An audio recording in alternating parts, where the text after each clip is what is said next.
Hey, welcome to Maximum Bat Speed. I want to do a video today on Miguel Cabrera and Carlos Correa on the right. And I want to do this video on understanding your load, knowing where your body should be, knowing and understanding what should be occurring at certain stages of the swing, certain parts of the swing as your body starts to get into the load. And it's crucial. And as most of you know out there, is if you don't have a good load, if you don't start off with a good load, the good chances are that the rest of your swing is going to fall apart. A lot of compensation is going to need to take place. So let's get started here. First thing I want to show you here with both these players here is this.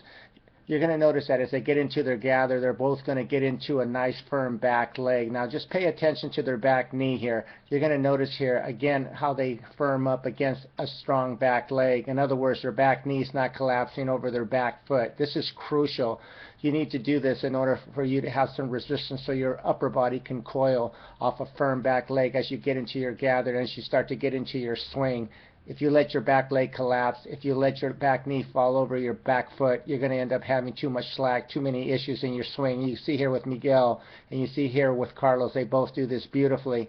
Another thing that's going on right here is this. You're going to notice here as they get into their gather, and I'm just going to draw a line right here, draw an arrow here. You're going to see that they both get wonderful weight transfer. They both allow their body to get to the front side beautifully. This creates a lot of power, creates a lot of good movement and momentum in your swing. And you can see here as they both get to toe touch right here, you're going to notice here the process has been taken that from where they started and where they are now, they both have transferred their weight. They both have gotten to the front side much better. In other words, they're not getting stuck or working backwards like you see in some players.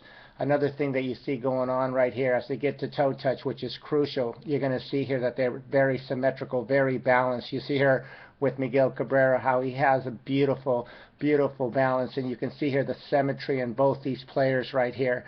Again, you can see how they transfer their weight, and they're both very, very well balanced. And you need to have a 50-50 balance at toe touch like you see with both these players here. If you're not doing this, if you're leaning too far back or if you're leaning too far forward, it's crucial that you start off with a very nice, comfortable stance and then move yourself forward to this position right here. Another thing that's going on right here is crucial to look at is this. You're going to notice, and I bring this up in my videos all the time, they're going to have a slightly bent arm just like this. And you're going to see that there's not too much bend. Like many times you'll see something like this in a swing where a player has just too much bend. You don't want too much bend in your swing. What you want to have is what you see with both these players right here. You want to have a slightly bent arm. And what happens when the way this occurs is as they both walk away from the hands. Now with Carlos Correa here on the right, the angle in which you are viewing it is a little different. But what you see here going on, and I'll explain this to you right now. Now the view in which you're looking at Correa is pretty much like this right now. If I was to draw a line up from his knob to the bottom of his back foot, basically he has a beautiful, very nice walking away from the hands movement going on. Again, the angle in which we're looking at Correa is a little different, where you see here with Miguel Cabrera, you see the back of the knob of his bat is pretty much directly over his back foot. You're looking at him more from an opposite side batter's box view. In other words, they're both walking away from the hands. And what is occurring here, and I'll just go ahead and back this up right here, once they get into their gather right about here, you can see here with both of them, they're pretty much in their gather right here. And as they start moving forward, their body's moving forward, and it continues to move forward all the way to toe touch. But yet you can see where their knob is over their back foot. Now this is crucial for you in order to have this kind of an angle here. When you take your hands with you, what happens is you have too much bend in your arm, you have too much slack in your arm, and this is not what you want. What you do want is what you see going on right here. Now, another thing that's going on right here as far as understanding your load and trying to emulate players, many times I get emails about Miguel Cabrera and his load, how much he has such a bigger load than most players here. Now, I'm going to draw this circle here, and the top of the circle right here, you're going to see where his knuckles, this is the top of his right hand, where his knuckles right here on top of the circle. Now, I'm going to do the same thing with Carlos Correa, and this is crucial to understand what's going on right here. Same thing going on with both these players. Now, I'm going to draw a line right here, and I'm going to explain to you what's going on here. Now again, this is the top of Miguel Cabrera's knuckle on his right hand, and I'm going to do the same thing here with with Carlos Correa. and you're going to see right there that his line, if I draw it, is going to be a little higher. And the reason being is because he carries his hands a little higher. But the thing to look at here is this.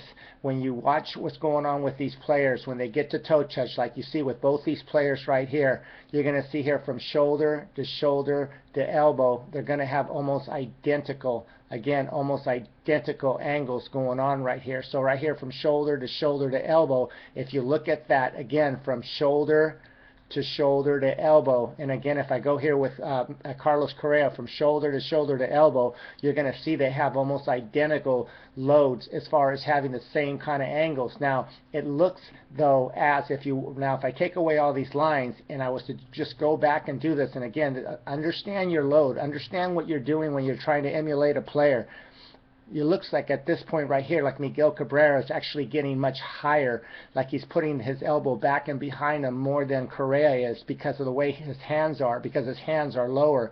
Now, it's crucial to understand, that if you're going to emulate a player, you need to understand what you're looking at. And again, I'm bringing this up because I get emails about players saying they want to load and they want their elbow to work back and behind them, just like you see with Miguel Cabrera, how he gets so much torque behind him. He does indeed have that, but yet so does Correa, but because his hands are carried a little higher, it's a little bit deceiving as far as what is actually occurring in a swing. They're both getting almost identical amount of torque and resistance and separation between the upper and lower body. And again, if I draw a line again, you can see this is very obvious. You can see that their lines for both these players are almost identical. They both have that same kind of shoulder to elbow look. And again, because because of Cabrera carries his hands a little lower, it appears as though he's getting a little bit more torque, a little bit more separation. Now again, and as I just mentioned, it's important to understand what's going on with your load. It's understand to know where your body is at certain places. And again, just to reiterate, you want to hit off a firm back leg, just like you see right here. You don't want your back leg to collapse. Another thing that should be occurring as you start to transfer your weight, keep an eye on both the elbow of both these players. You're going to see that as with both these players, the elbow's working back and behind them. Notice that as they continue to transfer the weight simultaneously, their back elbow's working back and behind them. They're getting torque. They're applying top hand torque, and great separation right here. Now this video right here is about, again, understanding where your body should be during the load, understanding your angles, understanding where your hands are and how it can make a difference as far as what your load might look like depending on where you carry your hands. I hope this video has been helpful. Please give me a like if you enjoyed it. Thank you so much for watching Maximum Bat Speed.